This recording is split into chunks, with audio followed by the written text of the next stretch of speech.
Buenas tardes. En este momento nos encontramos con el diputado Ángel Medina, miembro de la Comisión de Cultos y Regímenes Penitenciarios. Buenas tardes, diputado, bienvenido. Hola, gracias por la invitación. Gracias a usted por venir. Ok, tenemos una serie de preguntitas.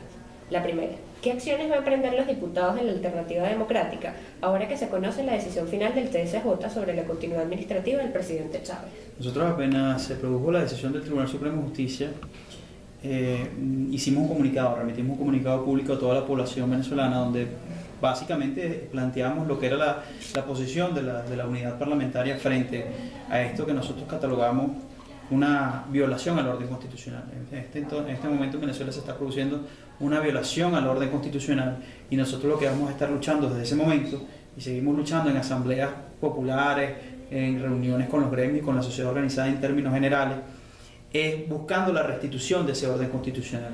¿Y qué es esa restitución del orden constitucional? Pasa por dos cosas. Una, o que se entienda que el presidente va a venir y en qué momento va a venir, o que efectivamente se produzca la falta absoluta, pero previo a las condicionantes que establece la Constitución y que el propio presidente tiene que dar. Es decir, todo pasa porque el presidente de la República vuelva a Venezuela, ve seguramente o no seguramente, o se vea cuál va a ser la resolución final de la institucionalidad. Lo cierto es que hoy en Venezuela lo que se está produciendo es una violación al orden constitucional y ante eso nosotros tenemos que tener mayor presencia en las instituciones.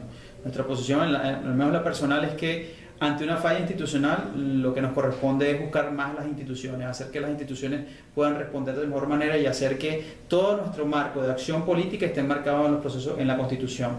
Por eso te digo, decidimos a partir de eso generar una serie de acciones de asamblea ciudadana, de asambleas populares, de reuniones con los sectores y todo eso está claramente enmarcado en la Constitución y vamos a seguir haciéndolo para concientizar a la gente que aquí lamentablemente lo que se está colocando es un proyecto político por encima del Estado, por encima de la Constitución, por encima de los ciudadanos. Y cuando eso sucede, lamentablemente estamos apuntando a un país donde se está destruyendo la institucionalidad y nuestra labor es recuperar lo poco institucional que quede para construir desde ahí un escenario democrático distinto. Okay. ¿Qué opinas sobre el hecho que no se reconozca en la Asamblea Nacional a los diputados en la Alternativa Democrática que desconozcan al gobierno? ¿Es posible? ¿Qué consecuencias trae? Es una posición política, ahora no es posible porque la Asamblea Nacional es precisamente eso, el epicentro donde no hay posibilidades de desconocerse, es el epicentro donde están por voluntad popular las diferentes corrientes de políticas y de ideas que existen en el país y están bien representadas a través de sus bancadas, es decir, lo que era un debate anteriormente en la calle se pasó a un debate institucional dentro de la Asamblea Nacional, con lo cual creo que no puede haber un desconocimiento porque la misma lógica del trabajo parlamentario te impide desconocer al otro, te impide no verlo. El diputado llega y se sienta en su curul y ¿cómo tú vas a dejar de verlo? ¿Vas a aplicar la ley del hielo como existía en la serie esta mexicana? ¿O vas a dejar vas a pensar que no existe? ¿O le vas a violentar su derecho de palabra que está establecido en el reglamento interior de debate? Yo creo que es una posición política que no tiene efecto en la realidad, porque al fin y al cabo diputado representa una voluntad popular, cada diputado es una voz, cada diputado tiene el mismo derecho que otro y está establecido en el reglamento interior de debate. Y nuestra posición es seguir trabajando como lo hemos venido haciendo, rescatando la institucionalidad del Parlamento como órgano contralor, buscando proponer leyes que sirvan para los venezolanos y no para el debate político o para el proyecto político, sino que sirvan para resolver el problema de los venezolanos y seguir activando en la calle, tratando de crear la mayor capacidad de organización social que nos permita enfrentar esta violación al orden constitucional. Esto de desconocer creo que es como un llamado... Es como un llamado de culpar a lo que estás haciendo, es decir, si tanto se quejan de que la oposición supuestamente somos unos desestabilizadores, que no conocemos, que no reconocemos los gobiernos, etc., este llamado a desconocer es un llamado evidentemente de desestabilización y de no observar la Constitución y mucho menos lo que es el Parlamento. Ok, bueno, ahora cambiando un poco el tema, hablando sobre su comisión, ¿cuál es la incidencia de la comisión respecto a la situación carcelaria del país? Mira, yo creo que son dos vías. La primera es la incidencia legal, ¿no? La incidencia normativa. Desde que se inició esta comisión hemos estado trabajando lo que ha sido el Código Orgánico Penitenciario, que en varias oportunidades ha tenido distintos nombres, pero en términos reales hemos estado trabajando sobre un marco legal o un nuevo marco legal para el régimen penitenciario en Venezuela. Y ahí hemos venido avanzando. Nosotros esperamos que este año se pueda aprobar definitivamente ese proyecto de Código Orgánico Penitenciario. Y esa es la parte normativa que nosotros estamos adelantando. Pero por el otro lado está la parte de control. A esta comisión llegan anualmente más de 400 casos de peticiones de privados de libertad familiares sobre peticiones de medidas humanitarias, de retardo procesal, de cambio de jurisdicción, de traslados que no se han hecho. Es decir, de una serie de elementos que están ahí, que son la problemática del sistema penitenciario, y desde aquí hemos dado respuesta oportuna, hemos llamado a las distintas instancias, llámese órgano judicial, llámese órgano fiscalía o el propio Ministerio de Asuntos Penitenciarios, hemos hecho las comunicaciones necesarias y en muchos de los casos se han logrado obtener respuestas para esos privados de libertad. Así que creo que la incidencia de esta comisión es por una parte normativa, en proponer leyes, y por otra parte de control, seguimiento y además ayuda a los privados de libertad y a sus familiares. Ok. Trabaja la comisión en instrumentos para promover la rehabilitación de los ciudadanos en condición de privados de libertad.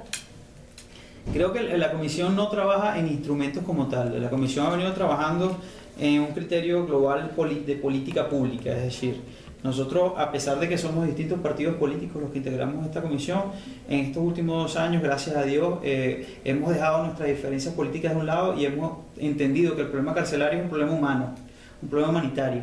Y en particular creo que el problema carcelario es la causa y la consecuencia de la violencia que viven los venezolanos, que vivimos como sociedad. Y entendiendo eso, vemos cómo estamos tratando y hemos venido trabajando para que esta comisión sirva para generar un instrumento que permita un nuevo modelo, una nueva concepción sobre lo que debe ser el sistema penitenciario en Venezuela. Hay varios penitenciaristas en el mundo y varios penitenciaristas en Venezuela y defensores de los derechos humanos que dicen que para primero hablar de rehabilitación tenemos que garantizar condiciones de vida dignas al privado de libertad. Tú no puedes hablar de rehabilitación cuando no tienes infraestructura necesaria para las cárceles en Venezuela. No puedes hablar de rehabilitación cuando ni siquiera tienes las 3 comidas necesarias para un interno.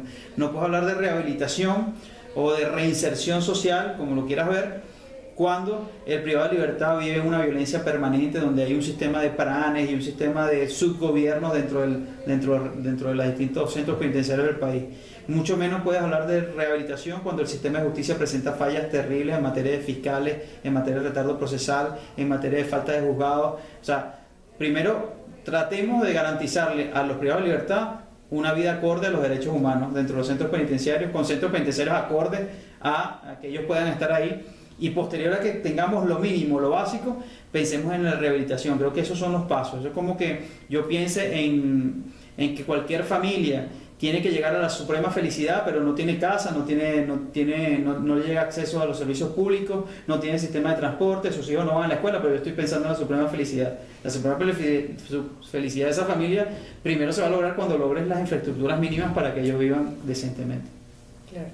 ¿En qué consiste el penitenciarismo constitucional del cual se habla en el Código Orgánico Penitenciario? Mira, ese término del penitenciarismo constitucional hasta ahora no lo he manejado. El código plantea el tema del sistema penitenciario, es decir, ya no se ve como un sistema de cárcel, se ve como un sistema penitenciario que involucra no solamente el resguardo o la privativa de libertad del individuo, sino que ese sistema involucra además una serie de personas o elementos que coadyuvan a que esa persona que está privada de libertad pase por un régimen de rehabilitación, de transformación social y de reinserción.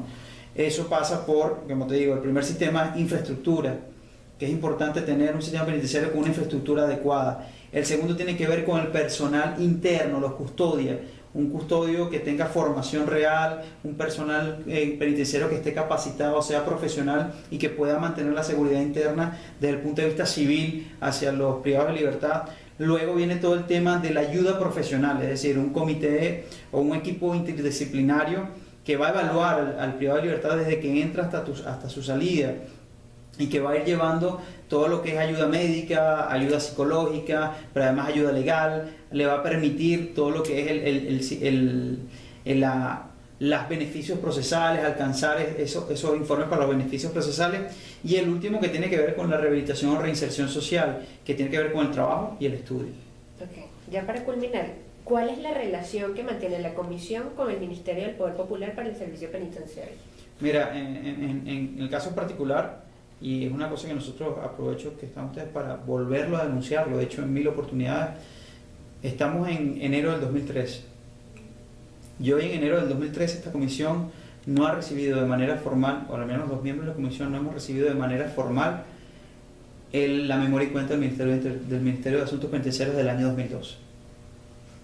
Y ya creo que son 5 veces que en reuniones plenarias de esta comisión lo hemos solicitado y no tenemos ni siquiera la memoria y cuenta del año pasado, que tuvimos que recibirla, perdón, la memoria y cuenta del 2011, en este caso, desde la creación del Ministerio hacia el 2002, que tuvimos que haberla recibido en enero del año pasado.